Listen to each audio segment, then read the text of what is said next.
Welcome in the Ace Hotel in New York. We're going to have a tour of Jan Roosevelt, who's the general manager here, also a Dutch guy. So let's go in and find out what he can tell us about the Ace Hotel. Hey Hans, hoe is die? Gewoon goed. Ja. Well, we would love to see the Ace Hotel, and maybe you can give us a tour through the hotel and tell us more about what Ace exactly means. I'd love to. And what you try to achieve here in this beautiful place. Sure, absolutely. So we opened up about a year ago actually, last week. It used to be a hotel in 1904 and then it got converted into an apartment building in the mid-80s. And then we bought the building about 5 years ago and converted it back into a hotel. The thing with the building is we like old buildings in particular because they have a lot of character. You have to work around things that, you know, typically in a new building you can make it to spec. We don't really like that. We like the imperfection. That is our perfection. So for instance, the floor that you see over here, it was covered underneath carpet and cement and what have you. And now we started ripping everything up and we found this, you know, beautiful 1904 floor. Same thing with the ceiling, was all covered up as well. It allowed us to obviously, you know, recreate everything the way it was in 1904, which was a great thing. Yeah, sounds great. So to your left over here is the actual reception desk where we bring everybody in. And is there anything particular from the check-in what you do differently if you compare it to traditional hotels? Yeah, a couple of things. One, we try to make it very natural. There's no script or what have you. Welcome to the Ace Hotel, or it's just like, hey, welcome to New York, or whatever they want to say.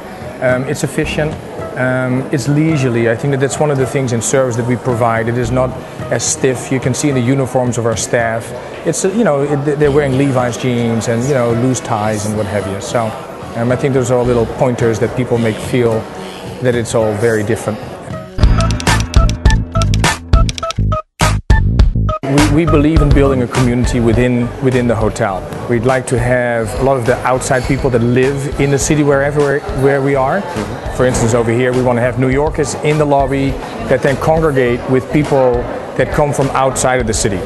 So both of them get like this very worldly aspect and feel of what it is that happens in this whole place. It gives a great energy and it gives a great synergy as well. So what happens here is we have complimentary wireless internet. So people can actually sit here and just, you know, kind of do their business, you know, order a cup of coffee or a sandwich and, you know, use this as their office. So a very neat thing about the lobby also is that, you know, we have kind of like 3 different parts. We have the welcome area over here. You know, if you're staying in the hotel, people can actually, you know, wait for their guests. In the middle of the lobby, we have this long work table that, you know, obviously we see a lot of times in Europe as well. And instead of putting newspapers on it and magazines, we use this as our as a wireless internet hub. And then in the back of the lobby, we kind of like have the lounge and the bar area. The cool part about this bar is that it's an old library that we found in an apartment. We put in some old vintage furniture. As you can see, a lot of the furniture in the hotel is all individual. It's recycled, it's reclaimed. We find it in like old antique shows or vintage shows. And what we like about that is that it actually gives a second life to furniture, and it also gives you that feeling that, hey, it's been habited before. So another interesting part about the hotel is that one, we have this incredible vintage photo booth over here, which is really neat.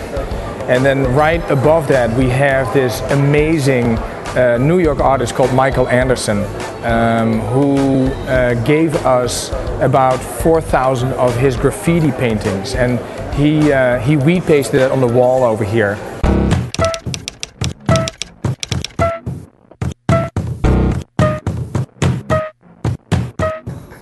So this is one of our medium king rooms actually. As you can see behind us, we have different art in all of the rooms that we have in the hotel. We collaborated with about 80 New York artists, and they all did their own interpretation of what they felt would be cool in the rooms. Every room is kind of like differently decorated as we're working with all this vintage furniture, so which makes it really feel like this New York apartment. when you come stay with us. And that's kind of like the way everything was designed to make it feel like it is your friend's apartment in New York, which I think is very attractive. Jan, there are quite some nice little details in this room, like the guitar, the pencil sharpener. Can you tell something about all these nice add-ons? I think it for a lot of people it evokes some memory when they walk in the room and they used to play guitar or they haven't played guitar in a long time, so that they pick up the guitar and they start playing a little bit, and it creates a bond that you don't find in a typical room. It's a nice surprise. I think the same thing with the pencil sharpeners and with the smack fridges, and they're just all kind of like unexpected things, details in the room that make you go like, oh wow, and you remember it. So it tells a story by itself, and it all adds up to the whole, experience that I think a hotel and a hotel room should give.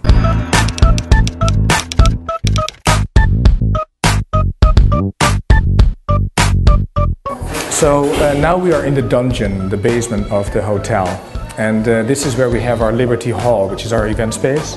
We created this lounge style that is less conducive to your typical conventional meetings. However, it's good for creative minds. And if you walk around the corner, you can see over here, Hans, how everything is being set up right now for another event tonight. What do your clients like the most about this? That it is not your typical event space, and so they can really creatively create something that is not what you can get anywhere else. So it's more like a studio in that sense, rather than like a typical meeting space.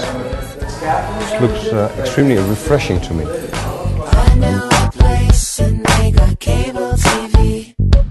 We actually have our gym right over here. Do you consider that as important for a hotel like here? Yeah, I think it's a must. You don't have to have it very big.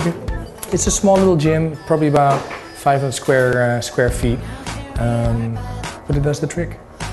There used to be a boxing ring in the sub-basement of the hotel as well, so we kind of like took that cue and rebuilt it back in here. So we like to use the history of whatever the building has and try to bring that back into the building as well. The main root between everything is that we're being very indigenous to the cities that we're in. So in Seattle, you know that you're in Seattle. In Portland, you know that you're in Portland. In New York, you know that you're in New York. And that is kind of like the main characterization of what the hotels are all about and what the brand is all about as well. So that's a totally opposite compared to the hotels who have a really standardized brand, standardized room. Totally, yeah. And I think that is the big thing in the next wave for the future, because everything has become so generic in hotels nowadays. If you're in Moscow or in Japan or in Amsterdam and you're staying at a certain brand, most of the time it's like, where am I exactly? Here you'll always know that you're in a different Ace hotel, in a different city, in a different country. And I think that is really important, and that's what the guests of the future want, as far as I'm concerned.